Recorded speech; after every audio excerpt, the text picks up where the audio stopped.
Guys, we've done this before. You guys know I like interesting knives.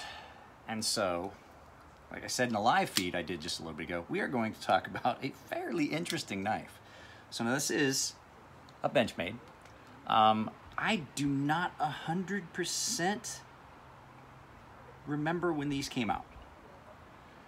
But I do remember them coming out, and I do know that Matthew has one, and he's letting me borrow it for the channel. So what this is the Benchmade LFK. So it's pretty interesting. It's one of those ones where you guys know I'm a fan of blade to handle ratio. This is the only folding knife I've seen that didn't have a hinge in the middle of the blade, where you have a much larger blade than you do handle.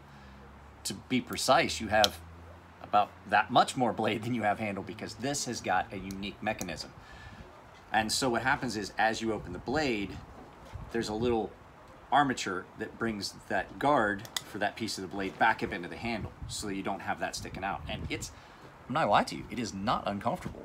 This is a fixed blade design in a folder. It's not bad.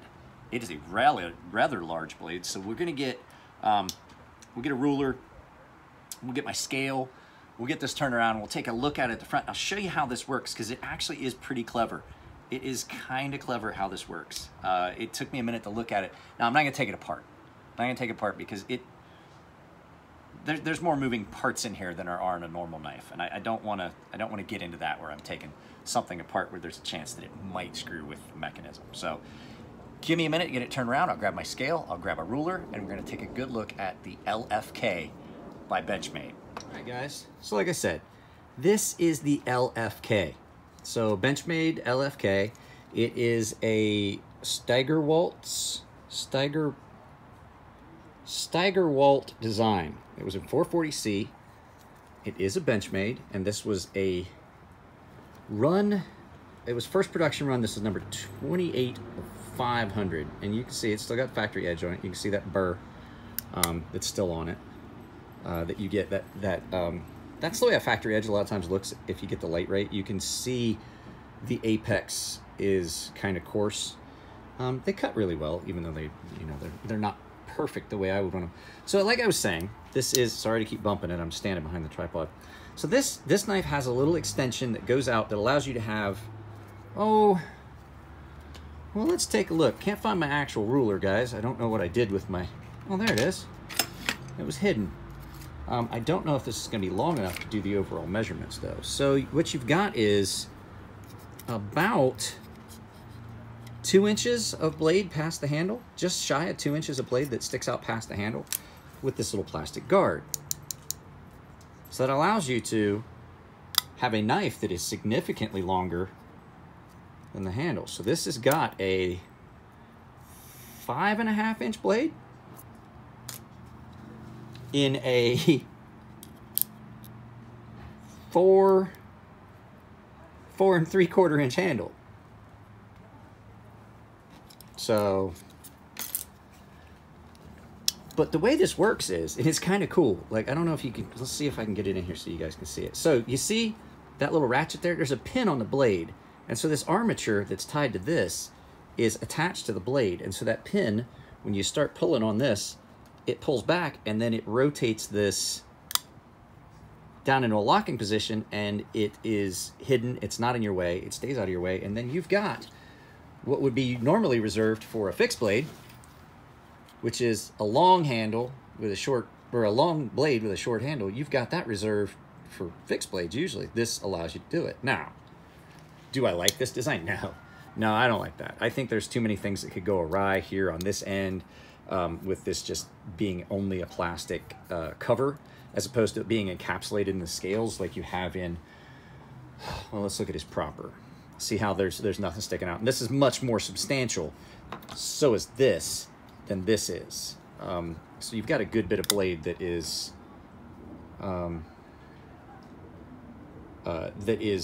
uncaptured and unprotected. But it is, I'm not gonna lie, it is a comfortable knife in hand. And the action on it is not, you would think that when you add something to like that mechanism, that it would affect the action, but it really doesn't. It's got a pretty good action, and it has a pretty good balance. I I think it would have been better done just as a fixed blade. This would have made an attractive fixed blade. I would have bought this if it was a fixed blade. Nice harpoon shape with the, you know, I mean, look at that.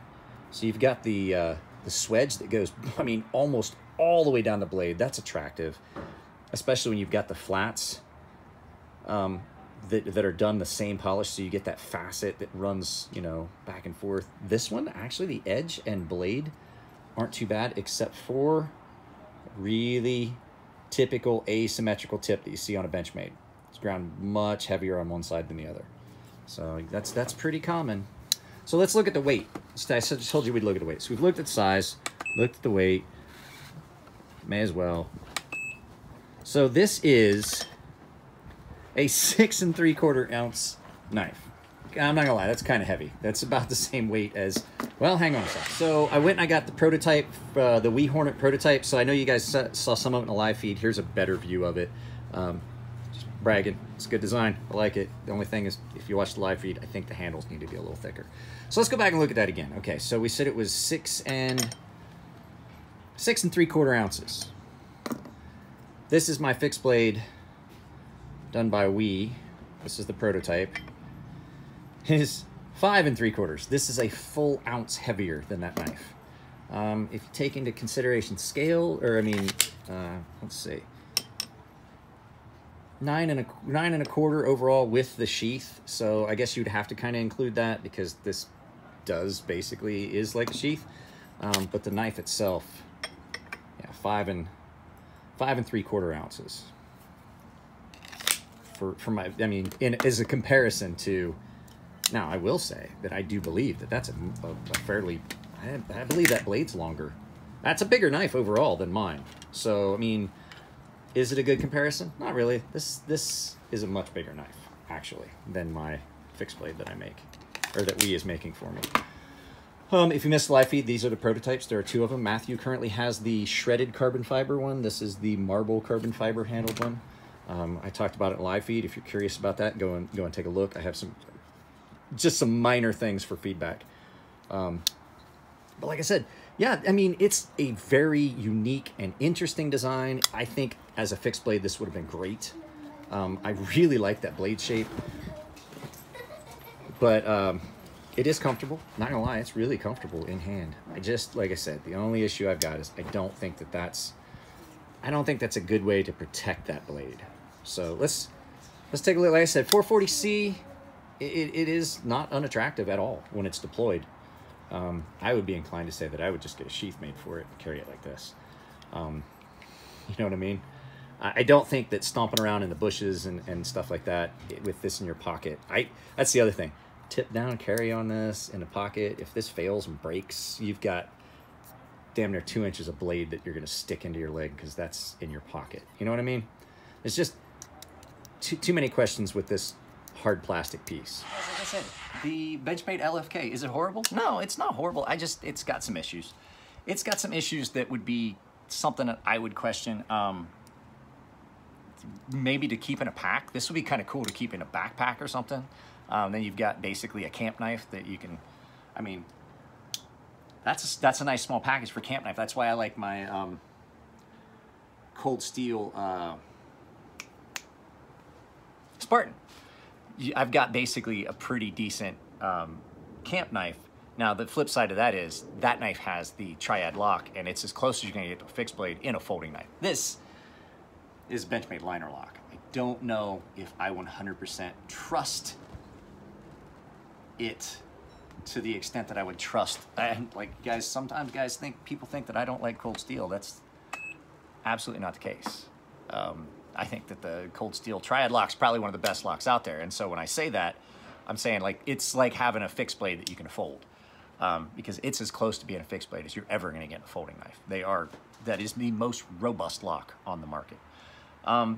So would I be able to do the things in a camp with this that I'd be able to do with my Spartan? I don't think so. Maybe I could, but I don't know if I'd want to risk it. So, guys, like I said in the live feed, I really, really, really need you guys' support on that GoFundMe for my daughter's ice skating. Even if I'm not saying for you to support. I need the help. I've got to have that push to get that out to everyone. And so if you could, please just go into the comments section, into the description and find the GoFundMe. It'll be the last thing. So you'll have my description of the video, and then you'll have, you know, my phone number, or I'm sorry, my email address if you want sharpening or refinishing services done. And then at the very bottom will be a link to my daughter's GoFundMe. Like I said, I'm not begging you guys to go and pay on it. If you're curious about the situation as to why it's so important now, I'll elaborate on that in a live feed. But basically, I had a guy that had promised so many things to the business, and it was what was going to get me to Blade Show, and I was going to go home, and it was going to breach the gap between now and when these come out, and I get a little bit of a windfall of money. And basically, there's been no communication. He told me he was going to tell me when he got to New York because he was flying out here, and there's been nothing. So if you guys are curious about the whole thing, I talk about it a lot in the live feed that I did earlier today. I'm going to get this video done and edited, but I'm also going to do a video because I'm not going to be here tomorrow. We're going to do a video about the propper. So I apologize, guys, if the content seems like there was a scatter in it. I like to try and keep content up, but setbacks kick my depression back up, and I'm really trying to fight through it right now.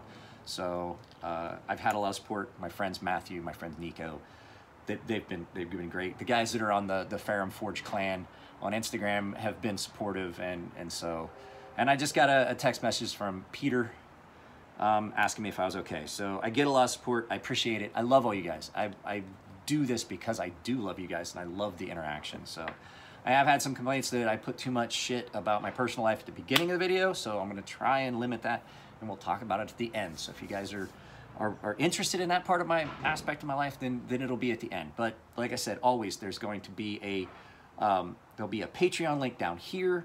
If you choose to support the channel, there'll be a link up here where you can subscribe, and over here there'll be a video that YouTube thinks you like, and I might throw another one down here that's like my last video, like my live feed, so that it's there. So if you guys have any questions, but it'll take a little bit for that all to render.